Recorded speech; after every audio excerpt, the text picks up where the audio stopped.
When we approach the GED math test, we want to think about all the things that we have going in our favor. And one of those things is they give us a formula sheet that we can refer to on any question. And this is the formula sheet. So we want to get to know this thing well enough that we know where it helps us, how it helps us, and you know, we don't want to look at it as something totally new, because if we zoom in on it real quick, we could see right here the area of a rectangle is A. Let me get my bug here. Area of a rectangle is A equals LH, and LH is written in italics. Does that mean something? Does that mean area? You see, so it helps a little. So we need to break down what these things are. But the good news is all of these, let me put the ones that are all, those four are all cousins. And it looks like all of these things are different letters that mean different things. They all mean the same two things. So we can break this thing down and make things fairly simple. If we look at this looks like a really complicated, and it is, there's an extra couple steps in there. That looks like the craziest formula in the world. I mean, there's a fraction in there and these tiny two little numbers or whatever. Well, we can get to know those pretty well and be doing all right. Let me zoom back in.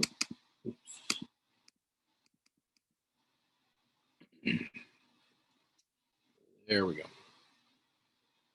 So if we broke this down really quickly, all of this stuff is geometry.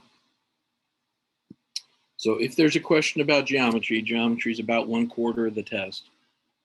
Virtually everything you'll need to know.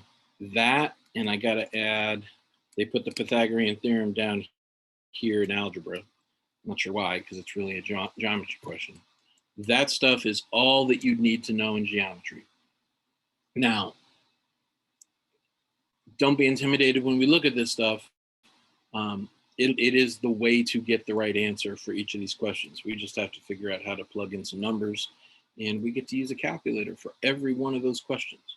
So it's not really math. Once you plug something into a formula, using a calculator, it's not really math at that point. It's just being able to enter something in correctly, and then we're in good shape. The thing I'm doing today is we are going to the Kaplan book, which is the best book for prepping for the GED. This is the new one. And so if you have this one, what I did was I went to one of the practice tests, and there's 46 questions. It's a full test for math. And all I did was write what each of the questions is about.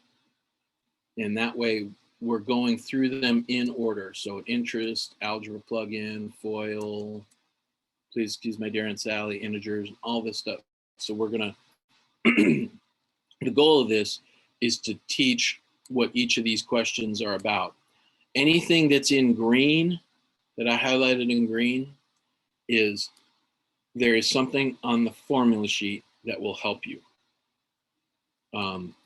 So the Pythagorean theorem right there, recognizing that that's a Pythagorean theorem question and knowing that the answer is really in our calculator, it's and that they give you the formula sheet should be a good help. If we identify the area of the circle, that formula is on the formula sheet. And if we just know which things to plug in, the math takes care of itself. There are some tricky ones. This one, the quadratic equation, is by far the hardest thing in math. So question 45 on that test is this. And instead of doing what the Kaplan book says, where the Kaplan book's job is to teach us everything about everything. My effort is not everything about everything. It's about passing the test. This is the hardest thing on the test. And it'll be one question. So being able to study and learn how to plug whatever, there's a plus and a minus stacked with each other and all this other stuff. And what is A, B, C? It's very doable. But we don't, if we're at that point of knowing to do that, it'll get one question right out of 46.